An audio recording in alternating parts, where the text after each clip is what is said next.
Hola, ¿qué tal? ¿Cómo estás? J'espère que vous allez bien. Alors cette semaine, un sujet très intéressant, qu'il s'agit de comment recruter sa secrétaire ou son assistant ou assistante.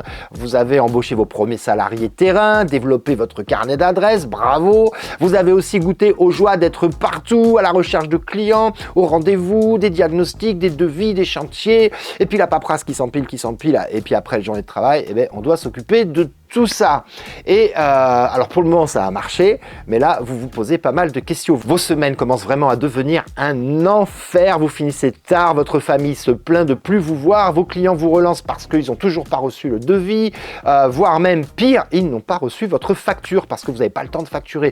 Vous oubliez de passer la commande auprès de votre fournisseur pour le chantier qui commence la semaine prochaine, donc votre comptable vous relance parce que vous lui avez pas envoyé vos notes de frais, vos factures, vous avez reçu une relance de l'URSSAF pour un courrier que vous n'aviez même pas ouvert, votre dossier Calibat attend sur le bureau que vous ayez retrouvé ce justificatif qui vous demande il y a déjà depuis 6 semaines, vous vous reconnaissez là-dedans, évidemment, moi c'était il y a bien des années mais j'y suis passé, et oui, vous avez répondu oui à au moins l'une de ces situations, il est peut-être pour vous de demander de l'aide. Donc prochaine étape dans la gestion de votre entreprise, apprenez à déléguer.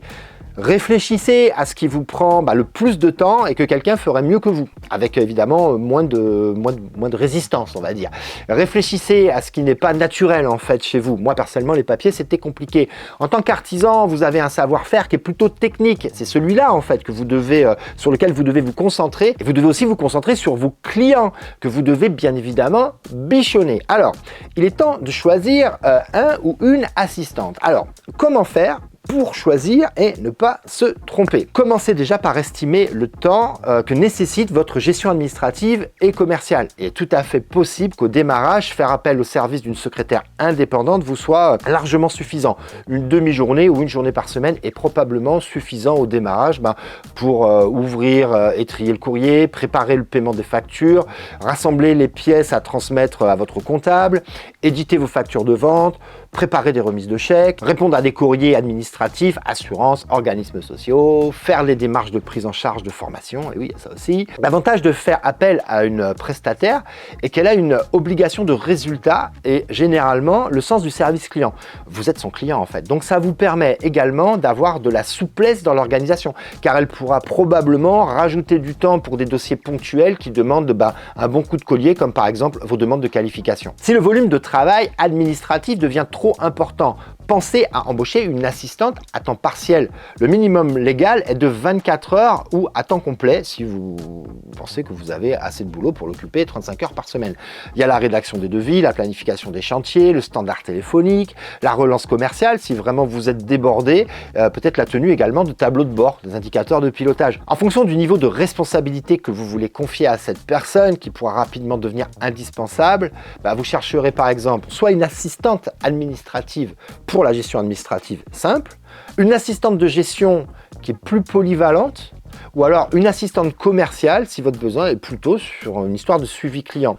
Après, vous pouvez aussi avoir une assistante de direction si vous avez besoin d'un véritable bras droit qui sera votre binôme au quotidien.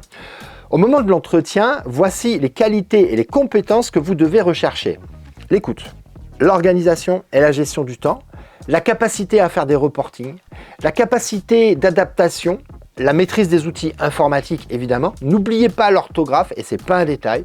En fonction du niveau de responsabilité, vous chercherez aussi à sonder son sens de la confidentialité, de la priorisation, sa polyvalence sur les questions par exemple de ressources humaines, voire juridiques. Vous devez avoir parfaitement confiance en cette personne et avoir, j'ai envie de dire, un feeling qui vous permettra de bien communiquer pour bien faire circuler l'information, c'est fondamental. Moi, en ce qui me concerne, quand j'ai démarré mon entreprise, c'est vraiment le schéma que j'ai suivi puisque j'ai commencé par prendre une assistante qui était une assistante à son compte, indépendante, et qui venait travailler 4 heures par semaine puisque l'entreprise était toute petite. Donc, je sortais tout juste de la micro-entreprise. Puis, elle est passée de 4 heures par semaine en tant qu'indépendante à 8 heures par semaine. Puis on a augmenté le nombre de jours jusqu'au moment où en fait son statut d'auto-entrepreneur devenait trop petit pour la société. Elle a donc décidé de me rejoindre et de devenir salariée. Donc c'est devenu une assistante salariée qui travaille 35 heures par semaine. Et puis il a fallu d'autres assistantes. Donc elle est devenue la responsable des autres assistantes. Et depuis 2 ans maintenant, elle est la responsable administrative de l'entreprise, la co-gérante du groupe. Donc vous voyez, il y a eu un sacré chemin qui a été parcouru, parce qu'aujourd'hui, voilà, les cadres, et elle gère, je ne sais pas combien elle gère de personnes, mais j'en sais rien, bien une dizaine ou une quinzaine de personnes dans l'entreprise. Donc vous voyez, voilà le chemin qui a été fait. Donc c'est dire, si je l'avais bien choisi au départ, parce qu'elle a eu cette capacité à grandir avec l'entreprise. Bon, ça c'était mon cas personnel, mais en tout cas, qui peut le plus, peut le moins. Donc ayez de l'ambition, surtout que vous avez aussi de la chance, c'est que malheureusement, quand vous recrutez une assistante, j'ai envie de dire malheureusement pour elle, mais heureusement pour vous, il y a quand même pas mal de candidates qui se présentent. Donc n'hésitez pas encore une fois à faire une fiche de poste très détaillée de ce que vous attendez, et vous devez matcher sur tous les points sans concession, parce que si vous faites une concession dès le départ, vous le regretterez plus tard. Ok? Allez, j'espère que cette vidéo vous a plu. Si c'est le cas, n'hésitez pas à la partager à des copains artisans. Vous savez que vous pouvez également la retrouver en podcast.